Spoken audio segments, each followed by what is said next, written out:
They must be doing something right. So, in the very earliest days of American democracy, voting was simply done by going to a voting place and telling some guy who you wanted to vote for, which he would then diligently write down in a record book. This is still the system used in a couple of American elections to this day, most notably the famous Iowa caucus that until recently was the first round of voting for presidential party nominees. But as the Iowans themselves recently demonstrated, in-person voice voting can be a very logistically difficult, time-consuming system, especially when the pool of eligible voters is quite large. Voice voting is a system that arose at a time in which voting in general was only open to a small number of land-owning white men. So as voting rights expanded, a more efficient system of recording the preferences of all of these new voters became necessary. Public voice voting can also be quite embarrassing and even dangerous, particularly in the context of late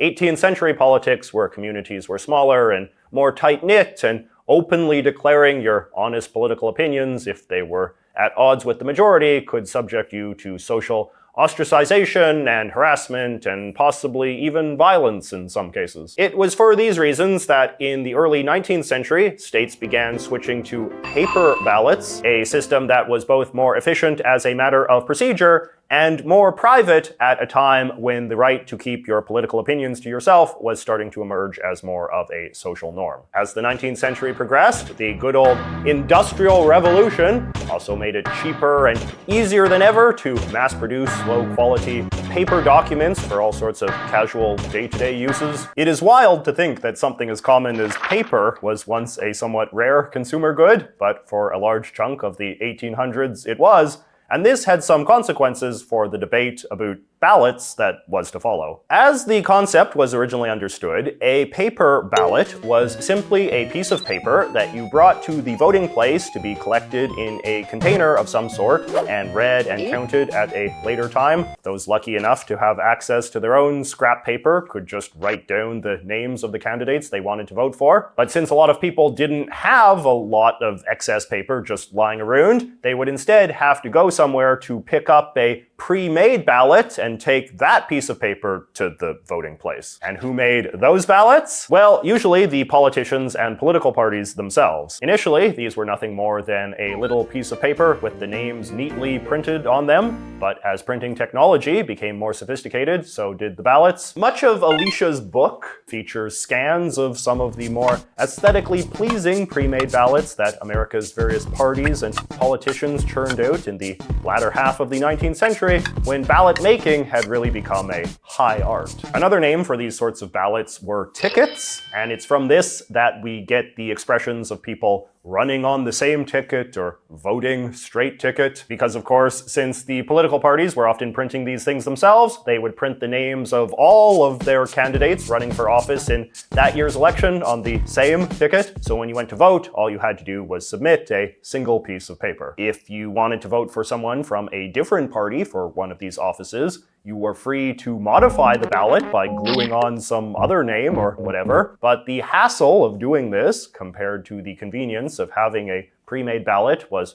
one of the many ways that the parties of the time benefited from the private ballot system. Though it should also be noted that in those days, political parties were themselves a relatively new concept, so the idea of not just voting for all of the candidates of a single party was seen as the weirder thing to do. I mean, if you like a party, you should theoretically like everyone that party is running, right? In the 1860s, 70s, and 80s, pre-made ticket ballots were one of the leading symbols of American democracy. Party supporters would hand them out on street corners as part of campaigning, and the attractive designs, which could feature all sorts of interesting typography and slogans and cartoons, were an important way for politicians to market themselves and their issues to the public. But as the years went on, pre-made ticket ballots became a leading symbol of everything that was wrong with American democracy as well. The late 19th century was a time of quite rampant political corruption across the United States, and one of the ways this was seen to manifest was through the phenomenon of so-called ward heelers, dodgy people who worked for the big political parties and were tasked with wrangling big mobs of voters to cast ballots on election day. They used all sorts of shady tactics to do this, including bribing them with liquor, gathering up freshly arrived immigrants who barely knew what an election was, or even extorting people with threats of violence. And of course, they'd always have a big stack of ticket ballots to press into everyone's hands as they corralled them into the voting place. To reformers of the era, all of this made a mockery of what elections were supposed to be, namely a mature intellectual contest of competing political visions, not some shallow exercise in herding a bunch of slack-jaws clutching tickets into the local community center like you were some carnival barker rounding up audience members to attend the local freak show. Likewise, as we alluded to earlier, being able to mass-produce ballots was hardly a skill that everyone had access to in an age before computer printers and photocopiers and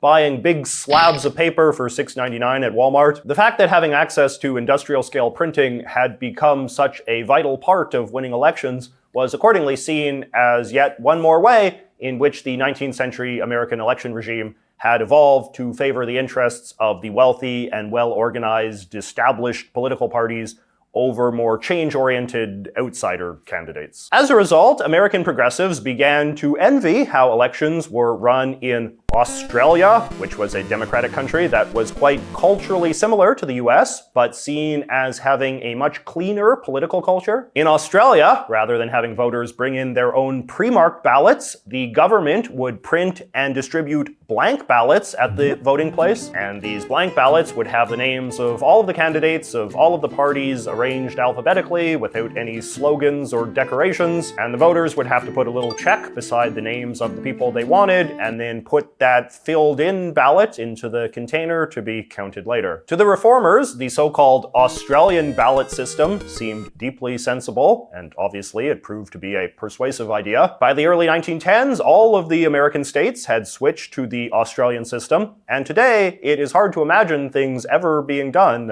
another way. But there was considerable pushback to the idea at the time, and not just because fans of the status quo were pro-corruption either. Did I leave the stove on in the test kitchen? Oh well, HelloFresh has provided me with so many delicious meals at a reasonable price, I'm sure I can afford to burn a couple. So one criticism of the Australian system was just that it made voting way too complicated. You have to remember that the late 19th century was a much less bureaucratized society than the one we inhabit, and most people rarely came into contact with long and complicated paperwork requiring a lot of reading and filling out. So if you were, say, some poor, uneducated Victorian-era farmer being given some giant ballot that looked like this, with all of these names and positions to read through, could be seen as a process that was intentionally intimidating and confusing with the intent of possibly tripping you into making mistakes. Though the Australian system gave voters the agency to pick whatever candidate they wanted for every office, as opposed to using a straight ticket with a complete list of candidates from a single party,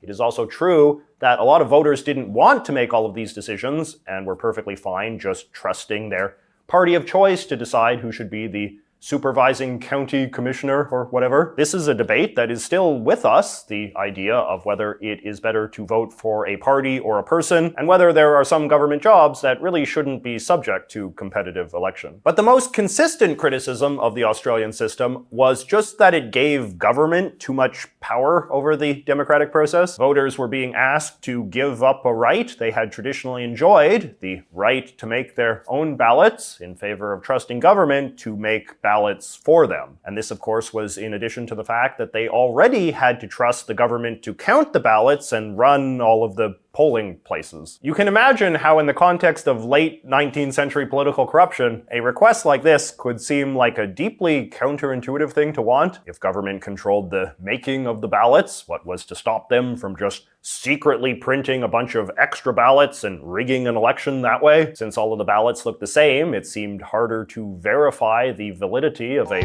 pile of votes. A party auditor couldn't come by and be like, yup, this is one of ours. They'd just have to be like, well, this anonymous generic piece of paper says that some random person voted for the Tweed Party, so I guess we just have to trust that the Tweed Party elections administrator is being honest in counting this as a valid vote. Indeed, as Alicia notes in her book, a big part of the reason why the Australian system caught on so quickly was entirely because the partisan machines that ran many state and local governments at the time realized that they had a lot to gain by consolidating their power over every aspect of administering elections.